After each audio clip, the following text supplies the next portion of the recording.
السلام نے اپنے بیٹے سے کہا بیٹے کشتی میں سوار ہو جاؤ. انہوں نے کہا نہیں میں کشتی میں سوار نہیں ہوتا, میں پہاڑ کے اوپر چلا جاؤں گا, پہاڑ مجھے تحفظ دیں گے, میں اپنے آپ کو بچاؤں گا. اب نوح علیہ السلام دعا کرتے یا اللہ میرے بیٹے کو ہدایت دے, میرے بیٹے کو بچا لے. اب طوفان نوح آیا, لوگ غرق ہو گئے, سب کچھ. جب نوح پانی ختم ہو گیا اور کشتی جا کر جودی پہاڑ پر رک گئی, نوح علیہ السلام نے اللہ سے شکوہ کیا. شکوے کے طور پر کہتا ہے یا اللہ آپ نے وعدہ کیا تھا کہ آپ کو بھی بچاؤں گا, آپ کے اہل کو بھی بچاؤں گا. یا اللہ کنعان تو میرا بیٹا تھا, آپ نے میرے بیٹے کو نہیں بچایا.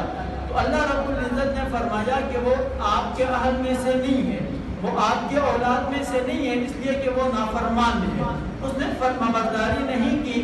تو نوح علیہ السلام کے لیے ان کا اپنا بیٹا مفید نہیں تھا, اس لیے اللہ رب العزت نے ان کو وہ بیٹا نہیں دیا. آپ صلی اللہ علیہ وسلم نے دعا مانگی یا اللہ میرے چچا کو ہدایت عطا فرما.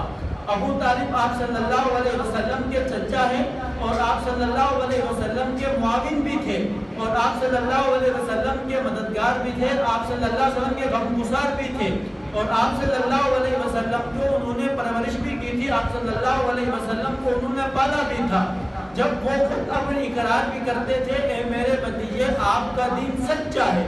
اب حضور صلی اللہ علیہ وسلم اپنے چچا کو مانگتے ہیں اللہ سے یا اللہ میرے چچا کو ہدایت عطا فرما. تو اللہ نے چچا کو ہدایت نہیں دی, اس لیے کہ چچا حضور علیہ السلام کے حق میں مفید نہیں تھا. آپ صلی اللہ علیہ وسلم کا سب کے چچا ہے, مفید نہیں تھا.